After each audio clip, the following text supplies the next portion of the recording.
ഇന്ത്യയിൽ എന്നല്ല ലോകത്ത് തന്നെ ഏതൊരു ലേറ്റസ്റ്റ് ട്രീറ്റ്മെൻറ്റ് വേണോ അത് എത്രയും പെട്ടെന്ന് ഞങ്ങളത് അതിൻ്റെ ട്രെയിനിങ് എടുത്ത് അത് അതിൻ്റെ മെഷീനറീസ് വാങ്ങി എത്രയും പെട്ടെന്ന് ഇത് എത്തിക്കും. ജനങ്ങൾക്ക് ആ ഒരു സർവീസ് എത്തിക്കാനുള്ള എപ്പോഴും ഞങ്ങൾ മുൻപന്തിയിലാണ്. അതിൻ്റെ ഭാഗമായിട്ടാണ് ഈ ലേസർ ആൻജിയോപ്ലാസ്റ്റിയും ഞങ്ങൾ കഴിഞ്ഞ മാസം തുടങ്ങിയത്. നവംബറിലാണ് ഞങ്ങൾ തുടങ്ങിയത്. അതിൻ്റെ ഒരു പ്രസ് കോൺഫറൻസ് അവിടെ മംഗലാപുരത്തൊക്കെ ചെയ്തിരുന്നു ഞങ്ങൾ നേരത്തെ. എന്തുകൊണ്ട് കണ്ണൂർ എന്ന് ചോദിച്ചു കഴിഞ്ഞാൽ, കണ്ണൂരിലാണ് ഞങ്ങളുടെ രോഗികളുടെ 50% കണ്ണൂരും കാസർഗോഡ് ജില്ലയിൽ നിന്നുള്ള രോഗികളാണ്.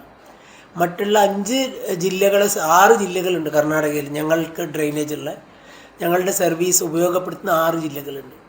ഈ 6 ജില്ലകളിൽ നിന്ന് വരുന്ന പേഷ്യൻ്റ്, അത്ര തന്നെ പേഷ്യൻ്റ് ഈ 2 ജില്ലകളിൽ നിന്ന് മാത്രം വരുന്നുണ്ട്.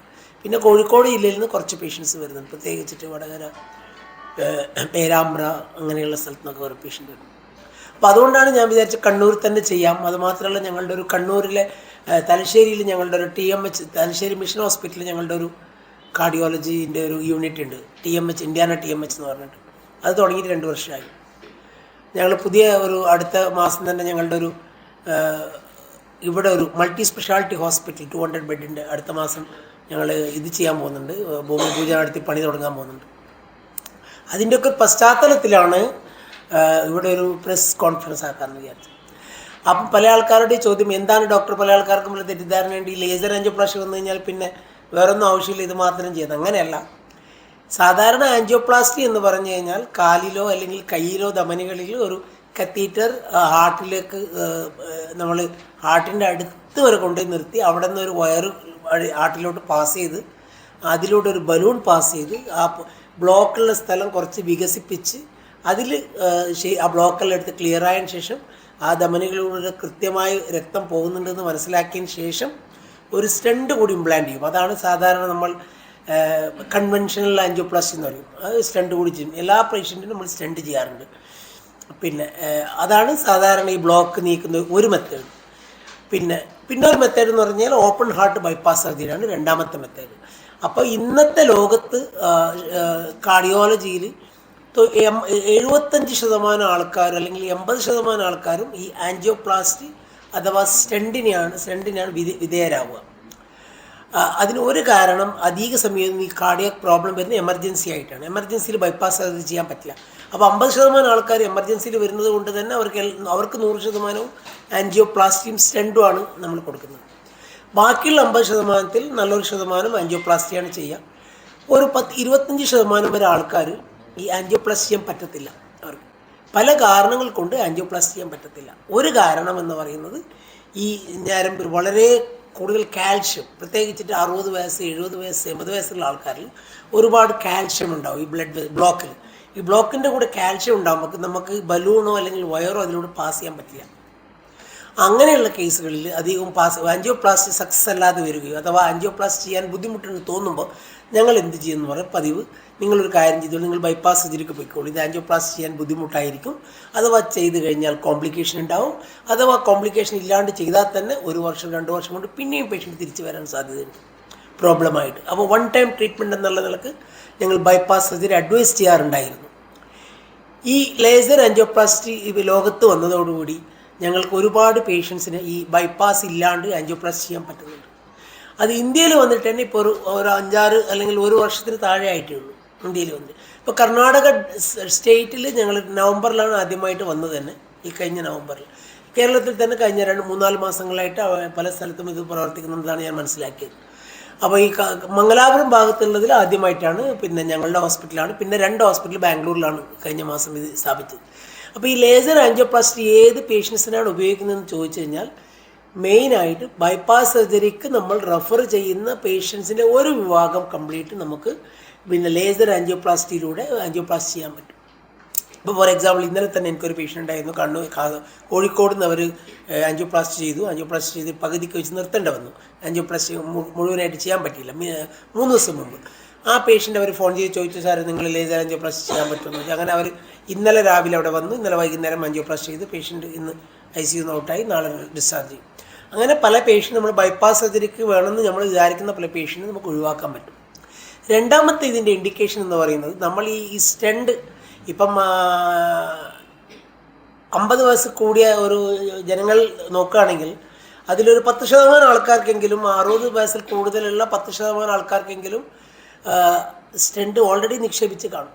എന്ന് പറഞ്ഞു കഴിഞ്ഞാൽ 50 വയസ്സിലോ 45 വയസ്സിലോ സ്റ്റെൻറ്റ് നമ്മൾ ഓൾറെഡി അവർക്ക് എന്തെങ്കിലും ബ്ലോക്ക് ഉണ്ടായിക്കണം. നമ്മൾ കാണുമ്പോൾ മനസ്സിലാവില്ല, രോഗിയാണെന്ന് മനസ്സിലാവില്ല. പക്ഷേ കാരണം ഇത് ടെക്നോളജി അത്ര അഡ്വാൻസ്ഡ് ആണ്. ചെറിയ ചെസ്റ്റ് പെയിൻ ഉണ്ടായി അവിടെ പോയി ഒന്ന് എൻജിയോപ്ലാസ്റ്റി ചെയ്തു, സ്റ്റെൻറ്റ് ചെയ്തു, 2 ആഴ്ച കഴിഞ്ഞിട്ട് തിരിച്ച് ബാക്ക് ടു വർക്ക്. അങ്ങനെയുള്ള ഒരുപാട് ആൾക്കാരുണ്ട്. പക്ഷേ ഈ സ്റ്റെൻറ്റുകൾ 10 വർഷം 20 വർഷം വരെ അതിന് തുടർച്ചയായിട്ട് അത് പ്രവർത്തിക്കണമെന്നില്ല. ആ സമയത്ത് ഈ സ്റ്റെൻറ്റിൻ്റെ ഉള്ളിൽ പിന്നെയും ബ്ലോക്ക് വരാം, പല കാരണങ്ങൾ കൊണ്ട്. ഒരുപക്ഷെ ജീവിതശൈലിയിൽ അല്ലെങ്കിൽ മരുന്ന് കഴിക്കാത്തതുകൊണ്ട് അല്ലെങ്കിൽ ജനറ്റിക് പ്രോബ്ലം കൊണ്ട് തന്നെ ഈ സ്റ്റെൻറ്റിൻ്റെ ഉള്ളിൽ പിന്നെയും ബ്ലോക്ക് വരാം. സ്റ്റെൻറ്റിൻ്റെ ഉള്ളിൽ പിന്നെ ബ്ലോക്ക് വന്ന് ആ സ്റ്റെൻറ്റ് എടുത്ത് മാറ്റി വേറൊരു സ്റ്റെൻറ്റ് ഇടാൻ പറ്റില്ല. ഹാർട്ടിൽ അങ്ങനെ ഒരു സിസ്റ്റം ഇല്ല, കാരണം അത് ബോഡിയുടെ ഒരു ഭാഗമായി കഴിഞ്ഞു. അപ്പോൾ ഈ വന്ന ബ്ലോക്കിനെ, സ്റ്റെൻറ്റിൻ്റെ ഉള്ളിലുള്ള ബ്ലോക്കിനെ നമ്മൾ വീണ്ടും അതിനെ ശക്തമായ ബലൂൺ ഉപയോഗിച്ച് അത് വളരെ വീണ്ടും വലുതാക്കണം. ഈ ഹോൾ ഇങ്ങനെ വന്നതിന് പിന്നെ വലുതാക്കണം. പക്ഷെ അന്നേരം ഈ സ്റ്റെൻറ്റ് എന്ന് പറഞ്ഞാൽ സ്റ്റീലാണല്ലോ, ഈ സ്റ്റീലിനെ വലുതാക്കാൻ പരിമിതികളുണ്ട്. അപ്പോൾ ഇപ്പോൾ ഈ ലേസർ ടെക്നോളജി എന്ന് പറഞ്ഞാൽ അത് ആ ബ്ലോക്കിനെ ഇവാപ്പറേറ്റ് ചെയ്യും. രണ്ടാമത് വന്ന ബ്ലോക്കിന് വളരെ ഇത് ലൈറ്റ് വേവ്സ് ആണല്ലോ, അപ്പം അതിൻ്റെ ഇതിൻ്റെ ഇവാപ്പറേറ്റ് ചെയ്യും, വേപ്പറൈസ് ചെയ്തിട്ട് കുറേ ബ്ലോക്കിന് ചെറുതാക്കി കൊണ്ടുവരും. അപ്പോൾ ഇങ്ങനെയുള്ള ബ്ലോക്ക് ഇത്ര ആയി കിട്ടിക്കഴിഞ്ഞാൽ പിന്നെ നമുക്ക് ബലൂൺ ഉപയോഗിച്ച് വലുതാക്കാൻ പറ്റും. അപ്പോൾ ഇതിൻ്റെ രണ്ടാമത്തെ വളരെ ഇമ്പോർട്ടൻ്റ് ആയിട്ടുള്ള ഒരു ഉപയോഗം എന്ന് പറയുന്നത് ഇൻസ്റ്റൻറ്റ് റീസ്റ്റിനോസിസ് എന്ന് പറയും. അതായത് സ്റ്റെൻറ്റിനകത്ത് വന്ന ബ്ലോക്ക് വീണ്ടും മാറ്റണമെങ്കിൽ ഇതാണ് നമ്മൾ ഈ ഒരു മെത്തേഡ് ഉപയോഗിക്കുന്നത്. അത് വളരെ ഫലപ്രദമായി ഉപയോഗിക്കാൻ പറ്റും. മൂന്നാമത് ഇതിൻ്റെ ഒരു ഉപയോഗം എന്ന് പറയുന്നത് ഈ ഹാർട്ട് അറ്റാക്ക് വന്ന പേഷ്യൻസ്, ചിലപ്പോൾ ചെറിയ 30 വയസ്സ് 25 വയസ്സുള്ള ഹാർട്ട് അറ്റാക്കുള്ള പല രോഗികളെയും കാണാം നമ്മൾ. അവർക്ക് നമ്മൾ സ്റ്റെൻറ്റ് നിക്ഷേപിക്കണോ വേണ്ടോ എന്നുള്ളത് തന്നെ നമ്മളുടെ ഒരു മാറ്റർ ഓഫ് കോൺട്രവേഴ്സിയാണ്. അതൊരു ഡിബേറ്റ് നടന്നുകൊണ്ടിരിക്കുകയാണ്. കാരണം ഇവർക്ക് സാധാരണ രോഗികൾ കാണുന്ന പോലെ കൊളസ്ട്രോളിൻ്റെ ബ്ലോക്കുകൾ ഉണ്ടാവാറില്ല. സാധാരണ ഒരു 70 വയസ്സുള്ള ഒരാൾ ഹാർട്ട് അറ്റാക്കായി വന്നു, നമ്മൾ നോക്കുമ്പോൾ അവിടെ പല സ്ഥലത്തും കൊളസ്ട്രോൾ ബ്ലോക്ക്, അത് വയസ്സിൻ്റെയും ജനറ്റിക്കലുമുള്ള ഫാക്ടേഴ്സ്, ഷുഗർ, ഇങ്ങനെയുള്ള പല ഫാക്ടേഴ്സ് കൊണ്ടും കൊളസ്ട്രോൾ ബ്ലോക്ക്, അതിന് ഞങ്ങൾ ഇംഗ്ലീഷിൽ അല്ലെങ്കിൽ ഞങ്ങൾ മെഡിക്കൽ ടെർമിനോളജിയിൽ അത്തിറോസ്ക്ലിറോട്ടിക് പ്ലാക്ക് എന്ന് പറയും. അത്തിറോസ്ക്ലിറോട്ടിക് പ്ലാക്ക് എന്ന് പറഞ്ഞാൽ കൊളസ്ട്രോൾ അടങ്ങിയ ബ്ലോക്ക്, അതാണ് നമ്മൾ ഈ മെഡിക്കൽ ഇതിൽ അത്തിറോസ്ക്ലിറോട്ടിക് പ്ലാക്ക് എന്ന് പറയുന്നത്. പക്ഷേ ഈ ചെറുപ്പക്കാരിൽ പ്രത്യേകിച്ച് high tension, smoking, stress, lack of sleep, അതുപോലെ തന്നെ വെള്ളം കുറയുക, ഇങ്ങനെയുള്ള പല കാരണങ്ങൾ കൊണ്ട് ബ്ലഡ് ക്ലോട്ടാവും. അവിടെ കൊളസ്ട്രോൾ ഇല്ല, ബ്ലോക്കില്ല, പക്ഷെ ബ്ലഡ് ക്ലോട്ടാക്കി ബ്ലോക്ക് ആക്കും. നോർമലായി ബ്ലഡ് പോകുന്നൊരു സ്ഥലത്ത് ഒരു പൈപ്പ് നിങ്ങൾ ആലോചിക്കുക, വെള്ളം നല്ല കറക്റ്റായി പോകുന്നുണ്ട്. പെട്ടെന്ന് ആ ബ്ലഡിൽ എന്തെങ്കിലും പ്രോബ്ലം ഉണ്ടായി, വെള്ളത്തിൽ എന്തെങ്കിലും പ്രോബ്ലം ഉണ്ടായിട്ട് വെള്ളം അവിടെ കുടുങ്ങിക്കിടുന്നത്. അതുപോലെയാണ് ഈ ബ്ലഡ് ക്ലോട്ടാകുന്നത്. നേരെ പോയിക്കൊണ്ടിരുന്ന ബ്ലഡ് പെട്ടെന്ന് ക്ലോട്ടാവും, അപ്പം രക്തം അങ്ങോട്ട് പോവില്ല. ആ പോവാത്ത ഏരിയയിൽ ഇൻഫാക്ഷൻ എന്ന് പറയും, അറ്റാക്ക് എന്ന് പറയും. ഇൻഫാക്ഷൻ എന്ന് മെഡിക്കൽ ടെർമിനോളജി, സാധാരണക്കാരന് അറ്റാക്ക് എന്ന് പറയും. ഹാർട്ട് അറ്റാക്ക് എന്ന് പറഞ്ഞാൽ ഹാർട്ടിൻ്റെ ഒരു ഭാഗം പെട്ടെന്ന് മരിച്ചുപോയി, ഹാർട്ടിൻ്റെ ഒരു ഭാഗം, അതിനാണ് ഹാർട്ട് അറ്റാക്ക് എന്ന് പറയുന്നത്. ഈ ഹാർട്ട് അറ്റാക്കിനെ കൊണ്ടാണല്ലോ 50% ആൾക്കാർ, ഹാർട്ട് അറ്റാക്ക് വന്ന 50% ആൾക്കാർ ആദ്യത്തെ 1 മണിക്കൂറിൽ മരിച്ചിട്ടുണ്ടാവും, ഒരു ഹോസ്പിറ്റലിൽ എത്തിയിട്ടുണ്ടാവില്ല. ഹോസ്പിറ്റലിൽ എത്തുന്നവരെയല്ലേ രക്ഷപ്പെടുത്താൻ പറ്റും, ഹോസ്പിറ്റലിൽ എത്തുന്നതിന് മുമ്പ് അവർ മരിച്ചിട്ടുണ്ടാവും. അപ്പോൾ ഇതാണ് ഈ ഹാർട്ട് അറ്റാക്കിൻ്റെ ഈ ചെറുപ്പക്കാരിൽ വരുന്ന ഹാർട്ട് അറ്റാക്കിൻ്റെ ഒരു കാരണം ബ്ലഡ് ക്ലോട്ടാണ്. അതാണ് കൂടുതൽ കാരണം. ഈ ക്ലോട്ടായ ആൾക്കാർക്ക് ലേസർ കൊണ്ട് നമ്മൾ ഹോസ്പിറ്റലിൽ എത്തിക്കഴിഞ്ഞാൽ ആൻജിയോഗ്രാം ചെയ്തു ആ ക്ലോട്ടിന് നമുക്ക്, സാധാരണ നമ്മൾ ക്ലോട്ട് ഉണ്ടെങ്കിൽ അതിന് സാധാരണ നമ്മൾ ബലൂൺ വെച്ച് വികസിപ്പിച്ച് അവിടെ സ്റ്റെൻറ്റ് ഇടും. ഇപ്പം നമുക്ക് ഈ ലേസർ ഉള്ളത് കൊണ്ട് ആ ക്ലോട്ടിനെ തന്നെ നമുക്ക് അവിടുന്ന് വേപ്പറൈസ് ചെയ്ത് പൊയ്ക്കാൻ പറ്റും. അപ്പോൾ ക്ലോട്ടേ ഇല്ലാണ്ടാവും. ഒരു കുറേ സമയം ലേസർ ചെയ്ത് കഴിഞ്ഞാൽ ക്ലോട്ടേ ഇല്ല. പിന്നെ നമുക്ക് അവിടെ നമ്മൾ സ്റ്റെൻറ്റ് ഇടേണ്ട ആവശ്യം ചിലപ്പോൾ ഇല്ല. സ്റ്റെൻറ്റ് എന്ന് പറഞ്ഞു കഴിഞ്ഞാൽ എന്തൊക്കെ പറയുകയാണെങ്കിലും നമ്മൾ ഈ സ്റ്റെൻറ്റ് ഇട്ട് കഴിഞ്ഞാൽ 10 കൊല്ലം കഴിഞ്ഞാൽ പിന്നെയും ബ്ലോക്ക് വരുമല്ലോ. അപ്പോൾ അത് ഒഴിവാക്കാനും ഒരു പരിധിവരെ സഹായിക്കും. ഇതൊക്കെ അത്ര ഒരു സയൻസ് അത്ര ഡോക്യുമെൻ്റ് ചെയ്തിട്ടില്ല. ഈ ഇൻഡിക്കേഷൻ, മൂന്നാമത്തെ ഇൻഡിക്കേഷൻ, ആദ്യത്തെ 2 ഇൻഡിക്കേഷൻ വളരെ ഡോക്യുമെൻ്റഡ് ആണ്. മൂന്നാമത്തെ ഇൻഡിക്കേഷൻ ഞങ്ങളിപ്പോൾ ഡോക്ടർമാർ ഞങ്ങളുടെ അനുഭവത്തിൽ നിന്ന് പഠിച്ചു വരുന്നതാണത്. ഞങ്ങൾ പലപ്പോഴും ആലോചിച്ചിട്ടുണ്ട്, ചെറുപ്പക്കാരിൽ നമ്മൾ സ്റ്റെൻറ്റ് ഇടണോ വേണ്ടോ, അത് വെറും ഒരു ക്ലോട്ടല്ലേ, അതിന് ജസ്റ്റ് എന്തെങ്കിലും ചെയ്തിട്ട് ആ ക്ലോട്ട് എടുക്കാൻ പറ്റിയിരുന്നെങ്കിൽ വളരെ നന്നായിരുന്നു. അതിനെ തന്നെ അവിടെ പൊടിച്ച് കഴിഞ്ഞാൽ ആ ക്ലോട്ട് അവിടെ നിന്ന് പൊടിഞ്ഞ് അതിൻ്റെ ഡിസ്റ്റൽ എന്ന് അതിൻ്റെ ബാക്കിയുള്ള ചെറിയ ബ്രാഞ്ചസിൽ പോകും, അത് കൂടുതൽ ഡാമേജ് ഉണ്ടാക്കും. അപ്പോൾ അത് അവിടെ നിന്ന് നമുക്ക് ഇവാപ്പറേറ്റ് ഒന്നുകിൽ അതിനെ സക്ക് ചെയ്തെടുക്കാൻ പറ്റുമെങ്കിൽ അല്ലെങ്കിൽ ഇവാപ്പറേറ്റ് ചെയ്യാൻ പറ്റുമെങ്കിൽ ആലോചിച്ചിരുന്ന ഒരു കാര്യമായിരുന്നു. അതിപ്പോൾ ഒരു പ്രാബല്യത്തിൽ വരുമ്പോൾ അത് വളരെ ഇങ്ങനെ ഒരു ഇൻഡിക്കേഷൻ കൂടി ഉണ്ടെന്നാണ് ഞങ്ങൾ മനസ്സിലാക്കുന്നത്. അപ്പോൾ ചുരുക്കി പറഞ്ഞു കഴിഞ്ഞാൽ കണ്ണൂർ കാസർഗോഡ് രോഗികൾക്ക് ഇങ്ങനെ ഒരു അവസരം, ഇത് പിന്നെ പല ആൾക്കാരും ചോദിക്കുന്നു ഡോക്ടർ ഇത് ഭയങ്കര കോസ്റ്റ്ലിയാണ്. ആക്ച്വലി ഇത് വലിയ കോസ്റ്റ്ലി അല്ല. 50,000 മുതൽ 1,00,000 രൂപ വരെ നമുക്ക് ഇതിനകത്ത് എക്സ്ട്രാ ചിലവ് വരും. വെറും 50,000 ചെയ്യാൻ പറ്റില്ല, കാരണം ഇത് ആൻജിയോപ്ലാസ്റ്റി എന്തായാലും ചെയ്യണം, അധികം ആൾക്കാരിൽ സ്റ്റണ്ടും നിക്ഷേപിക്കണം. പക്ഷെ അതിൻ്റെ കൂടെ ഒരു 50,000 രൂപ മാത്രമേ എക്സ്ട്രാ ചിലവ് വരൂ. പക്ഷേ ബൈപ്പാസിനാണെങ്കിൽ ഇതിനേക്കാൾ വളരെ കൂടുതൽ ചിലവ് വരും. 2.5 ലക്ഷം മുതൽ 3 ലക്ഷം വരെ ബൈപ്പാസിന് ചിലവുണ്ട്. അപ്പോൾ ഇതിന് നമുക്ക് മൊത്തം ഒരു 1.5 ലക്ഷം അല്ലെങ്കിൽ ഒരു 2 ലക്ഷത്തിനുള്ളിൽ ഈ ലേസറും ആൻജിയോപ്ലാസ്റ്റിയും സ്റ്റണ്ടും എല്ലാം ചെയ്യാൻ പറ്റും. രണ്ടാമത്തെ കാര്യം എന്ന് പറയുന്നത് ഈ കാൽഷ്യം ഉണ്ടെങ്കിൽ, ഇതിന് മുമ്പ് ഈ ലേസറിന് മുമ്പ് നിങ്ങൾ എങ്ങനെയായിരുന്നു ഈ കാൽഷ്യം എടുത്തിരുന്നതെന്ന് പല ആൾക്കാർ ചോദിക്കാറുണ്ട് എന്നോട്.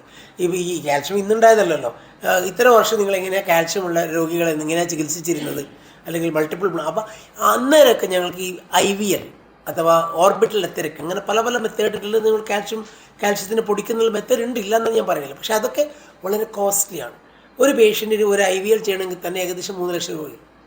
ആൻജിയോപ്ലാസ്റ്റി സ്റ്റെൻഡിങ് എല്ലാം കൂടുമ്പോൾ 5 ലക്ഷം വരും. അപ്പോൾ അത് ബൈപ്പാസിനേക്കാൾ കോസ്റ്റ്ലിയാണ്.